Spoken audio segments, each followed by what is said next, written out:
The fact that the first person they suspect after someone is murdered is the spouse tells me everything I need to know about marriage. Before I begin, I want to double underline a crucial point and make something very clear. No woman deserves to be hurt or violated or to have violence perpetrated against her, period. But there's a difference between victim blaming, which is abhorrent, and examining why women partner with men when it is statistically so dangerous. It's become taboo to suggest that women have some responsibility for their own personal safety. But that suggestion alone is not equivalent to victim blaming the way that some people would have you believe that it is. And I believe that taboo is rooted in denialism of the truth, which I will get to. But first, let me say that I've been thinking about this topic every day for almost a month. I went deep down the Gabby Petito, Brian Laundrie rabbit hole and followed that case pretty much minute to minute as it was unfolding, and I was horrified by the outcome.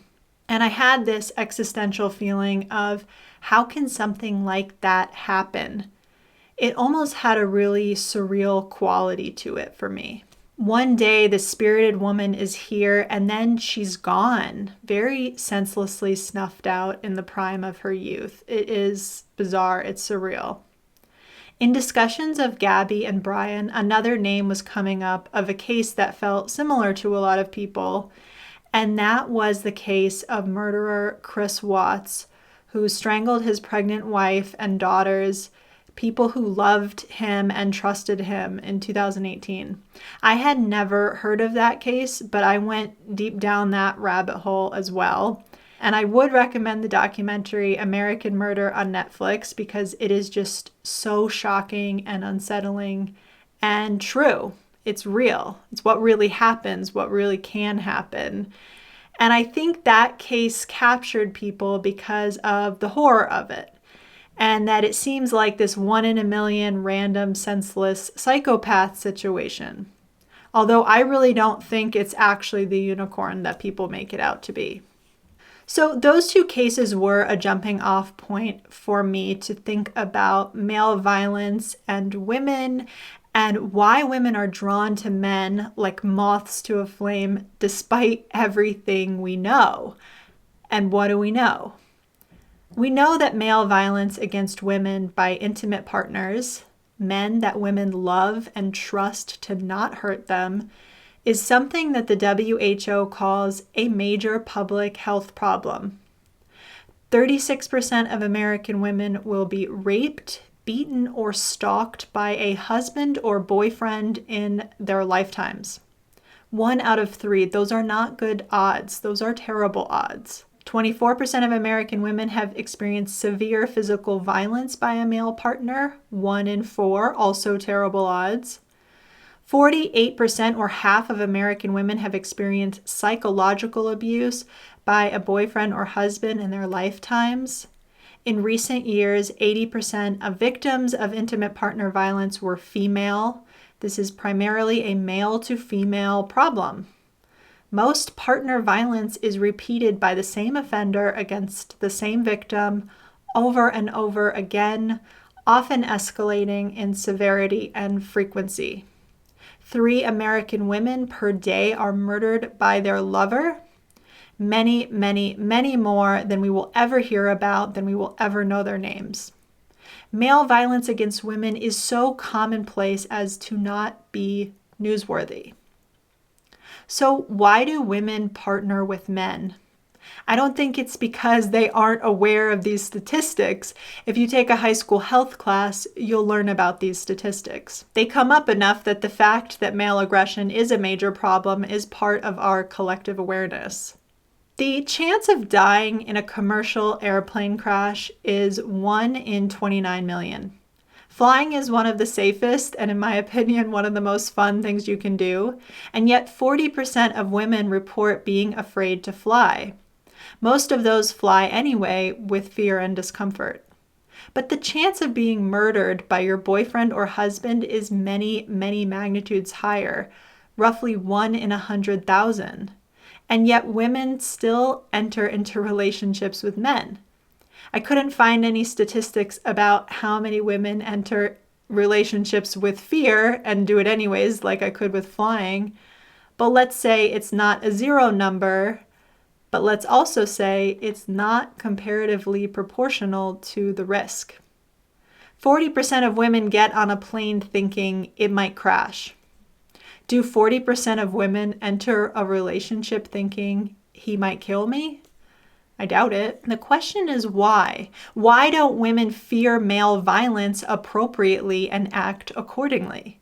We are a species that has evolved with a frontal cortex, and with it, supposedly, the ability to reason and use logic and analysis to maximize our experience of the world. But women's desire to pair with men comes not from a place of complex cognition, but from an evolutionarily lower part of the brain. Our drive as a species to reproduce is our strongest drive, and it originates in a more ancient part of our brain, the limbic system. We share the basic characteristics of our limbic system with the rat-like mammals that evolved 150 million years ago. So we can call it our rat brain. And instead of using our human brains to consider our health and safety when it comes to pairing with men, we are driven by our rat brains. I believe that a woman's biological drive to pair with men overrides her drive to actually survive herself. In other words, it's irrelevant to her that men are her greatest danger. This prioritizing of reproduction over personal safety and longevity puts us almost at the level of animals that procreate and then immediately die. Think insects. But here are a few more examples. Octopi and squid die immediately after procreation. The male dies after mating, and the female dies almost immediately after giving birth. Salmon and mayflies are two more species where the female dies immediately after giving birth. Of course, that is not the same in humans exactly. Our life expectancies are longer.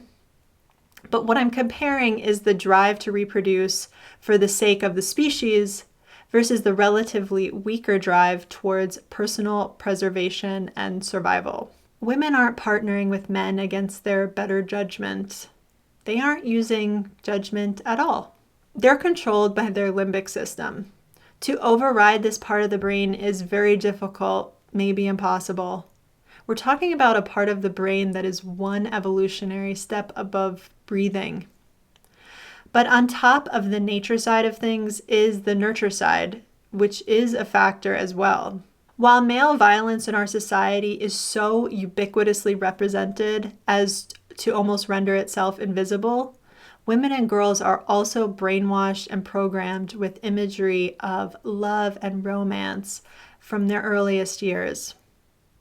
This socialization acts to reinforce our biological drives rather than to help us override them for our own individual benefit. And so it will continue as it always has. Is there a solution for the epidemic of male violence against women? Could there be, when it has always existed across every culture and every time period? It's one of the only constants in human history, and we are doing nothing presently as a society to address it, if we even could do anything that would make a difference. Everything we do only makes it worse. Crimes like rape and domestic violence are barely addressed by our male-run legislative system and barely prosecuted by our male-run justice system, so men commit them with impunity. Could there be a widespread solution when men in general are biologically driven to aggression and women in general are biologically driven to ignore that aggression in hopes of procreating? No. But on an individual level, a woman can remove herself from these statistics by not partnering with men. This is actually an option that exists. It's an idea that is so taboo, so against nature, It doesn't even occur to the average person, and even women who call themselves feminists balk at it. But it's plainly obvious. A woman without a partner cannot be a victim of partner violence. That is logical truth. That's not victim blaming. I'll reiterate what I said at the beginning of the video. Women do not deserve violence. Just because a woman has put herself in a particular position for whatever reason, she does not deserve violence. Passengers on an airplane are not responsible for plane crashes, but they get hurt or killed nonetheless. What I'm saying is just a practical truth. Partner violence is something experienced by partnered women, and there is a way to avoid it. Most people would hear this and think it's ridiculous and fringe and impractical, and why would you even want that? But that is some combination of lower brain drives and cultural dreams of romance that are overriding the truth and reality of what we know. This epidemic of male violence is killing women in our society, and separatism is a practical way to minimize your risk of experiencing it.